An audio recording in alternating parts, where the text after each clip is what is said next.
भूमि गिरत भाढ़बर पानी, भूमि गिरत भाढ़बर पानी, भूमि गिरत भाढ़बर पानी, भूमि गिरत भाढ़बर पानी, भूमि गिरत भाढ़बर पानी, भूमि गिरत भाढ़बर पानी, जिम जीवहि माया लेपटानी, उसमें जीवहि माया लपटाई, जिम जीवहि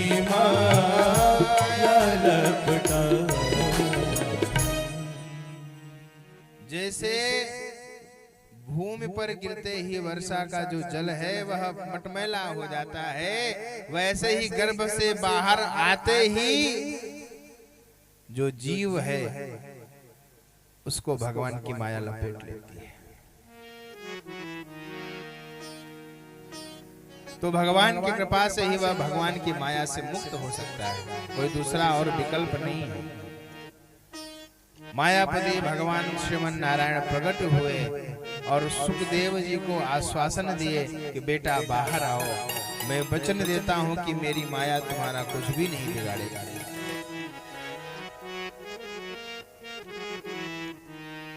दर्शन दे करके वापस चले गए और सुखदेव जी प्रकट हुए और प्रकट होते ही वन की ओर प्रयाण कर गए। तब ये श्लोक आया है, यम प्रव्रजन्तमनुपेतमपेत कृत्यम, जो पैदा होते ही अपेत कृत्यम, कोई संस्कार नहीं हुआ है उनका, अपेत कृत्य है, पैदा होते सीधा वन की ओर प्रयाण कर गए। पुत्रेति तन्मयतया तरवोभिनेन्दुस्, जो उनके पिता हैं उनको बुला रहे हैं, बेटा रुक जाओ, बेटा रुक जाओ, बेटा रुक जाओ, लेकिन वह सुखदेव जी पूरी प्रकृति में तन्मय हो गए हैं, पूरी प्रकृति में व्याप्त हो गए हैं। सुखदेव जी तो उत्तर नहीं देते, लेकिन सुखदेव जी की ओर से जो वृक्ष हैं वह वृक्ष उत्तर देते हैं, सुको हम, सुको हम, सुको हम। आप किस सुख को बुला रहे हैं? हम सब सुख हैं। व्यास जी को समझ में आ गया यह कोई साधारण जीव नहीं है। लौट आए। सुखदेव जी जाकर के एकांत में बैठ करके भगवान का भजन करते हैं, ध्यानस्थ होकर के भगवान का ध्यान करते हैं। तो वही सुखदेव जी राजा परीक्षित को कथा सुनाने के लिए आते हैं। तो बोले महाराज ये बताइए, कहते हैं पांडवों के रक्षक साक्षात भगवान श्री कृष्ण हैं, जिसने भगवान का संरक्षण प्राप्त किया। उन पांडवों के वंश में पैदा हुए परीक्षित से ऐसा कौन सा अपराध हो गया कि उन्हें ब्राह्मण बालक का श्राप मिला, जिसके कारण सुखदेव जी को आना पड़ा। क्योंकि गोदोहन मात्र ही सुखदेव जी किसी गृहस्थ के यहाँ रुकते हैं, उससे ज्यादा नहीं रुकते। तो बोले देखो अब आपको मैं कथा सुनाता हूँ। कथा सुनाने से पहले उन्होंने मंगलाचरण किया। अभी तक मंगलाचरण नहीं किए थे, अब मंगलाचरण कर रहे हैं। जन्माद्यस्य यतोऽन्वयादितरतश्च चार्थे स्वभिज्ञः स्वरा तेने ब्रह्महृदायादिकवये मुह्यन्ति यत् सूरयः तेजो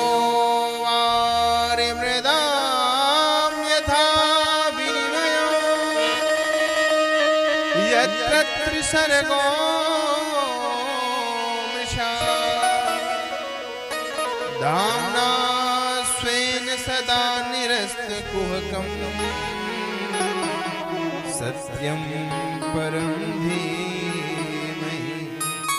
बोले मंगलाचरण तो किया, लेकिन किस देवता का किया? बोले किसी देवता का नाम नहीं लिया। बोले फिर? बोले देवता के गुणों की परिकल्पना की गई है। जन्म के आदि से ही अन्वयादि, जिनका न तो जन्म का आदि मालूम है न जन्म का अंत मालूम है, ऐसे अजन्मा प्रभु जिनकी लीला को देख करके बड़े बड़े ब्रह्मादिक देवता भी मोहित हो जाते हैं। ब्रह्मा अपि सूर्य, बड़े बड़े सूर, बड़े बड़े वीर, बड़े बड़े बुद्धिमान विद्वान जिनकी लीला को देख करके मोहित हो जाते हैं। ब्रह्मा जी मोह हो गया था ना भगवान की कथा देख करके, भगवान की लीला देख करके, तो उनकी लीला को देख करके बड़े बड़े देवता भी मोहित हो जाते हैं महाराज। जो त्रिताप का नाश करने वाले हैं, जो इस सृष्टि के उत्पत्ति, पालन और संहार के हेतु हैं, ऐसे सत्य संपन्न भगवान सत्यनारायण को मैं प्रणाम करता हूं। बीच में जब भगवान श्री कृष्ण की गर्भस्तुति करने देवता आए हैं, तो सत्य सत्य सत्य कह करके भगवान की स्तुति गाते हैं, तो कहते हैं ये वही सत्य है जिनकी सामने यहाँ वंदना की जा रही है।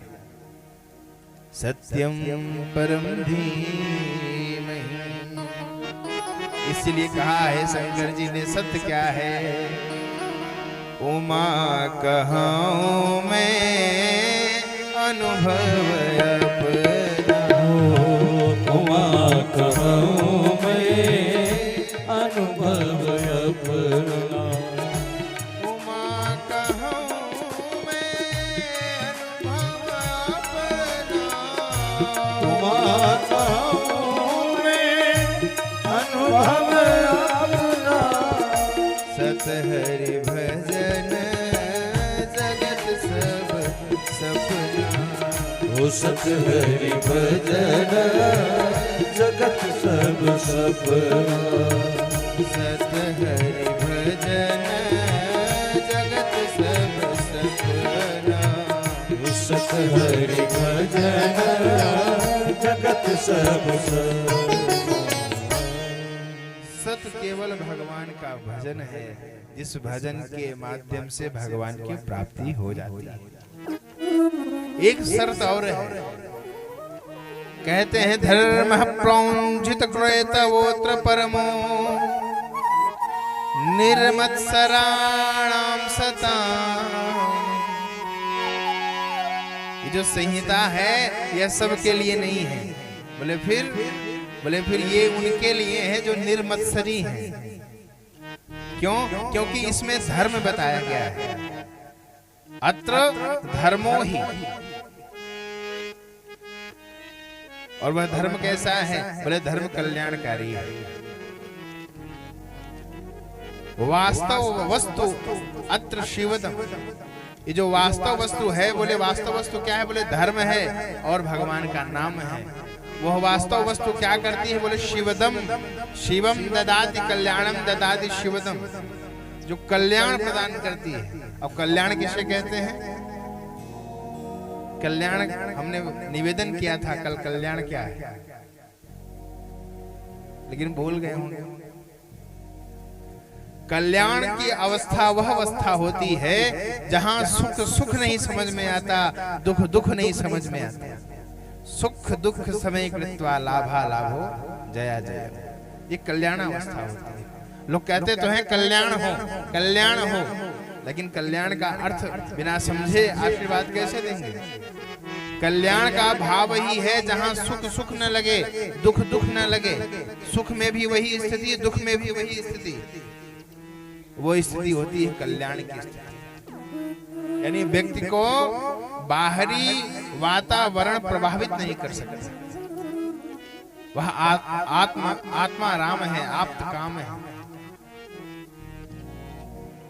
तो यह कल्याण की अवस्था यहाँ पर उपस्थित है, लेकिन शर्त एक है, सुनने के लिए अधिकारी कौन है? बोले निर्मत्सराणाम सताम। निर्मत्सरी जो है वही इसके सुनने के अधिकारी है। ये निर्मत्सरी कौन है? निर्मत्सर क्या होता है? मत्सर सुने होंगे, मत्सर और मच्छर। एक महात्मा बता रहे थे महाराज, ये मच्छर और मत्सर दो होते हैं, एक तो बाहर से काटता है और दूसरा अंदर से काटता है।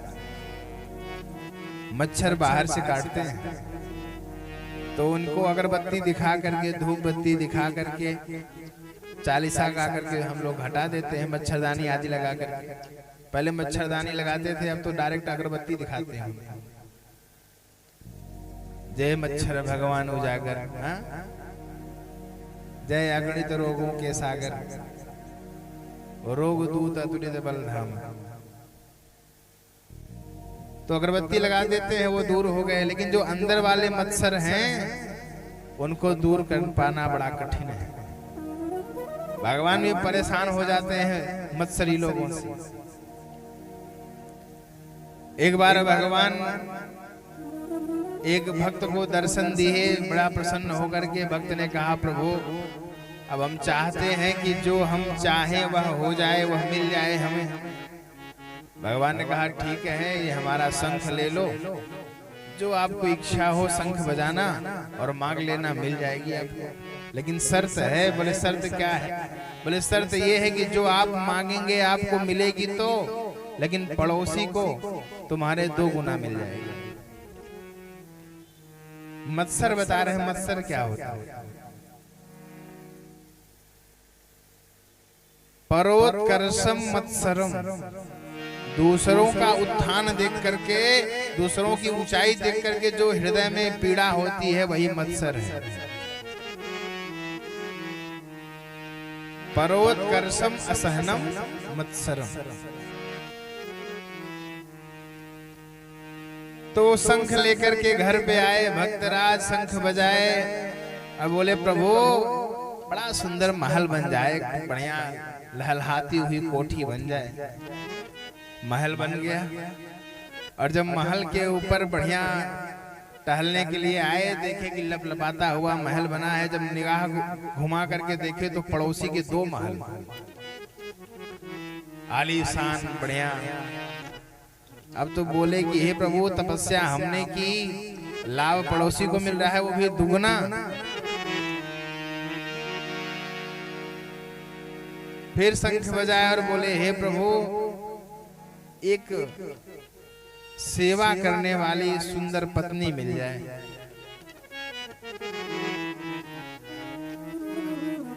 सेवा करने वाली पत्नी मिल गई, और महाराज पड़ोसी के 2 पत्नी। आज के जमाने में एक ही पत्नी सेवा करने वाली मिल जाए तो बड़ी कृपा है भगवान की। यहाँ वाले सब अच्छे हैं, और उसको 2-2 पत्नी सेवा करने वाली। ये भगवान एक बढ़िया गाड़ी हो जाए हमारे यहाँ। गाड़ी हो गई, पड़ोसी के 2-2 गाड़ी खड़ी हो गई। अब तो उससे सहन नहीं हुआ महाराज। हम अपने दुख से कम दुखी हैं, पड़ोसी के सुख से ज्यादा दुखी हैं। तो उसने दिमाग लगाया, शंख बजाया और कहा हे प्रभु, हमारे घर के ठीक सामने एक बड़ा सा कुआं हो जाए। कुआं हो गया, और पड़ोसी के 2 कुआं। फिर शंख बजाया और बोला हे प्रभु, हमारी एक आंख फूट जाए। आंख फूट गई, और पड़ोसी के 2 आंख फूट गई। दूसरे दिन पड़ोसी बेचारा उसी कुआं में गिर के मर गया। भगवान प्रकट हुए, बोले भैया तुम जैसे मत्सरियों से हम भी हारे हैं, हमारी संख्या वापस करो। यह है मत्सरता। तो परोत्कर्षम असहनम मत्सरम तदरहिता नाम निर्मत्सरा।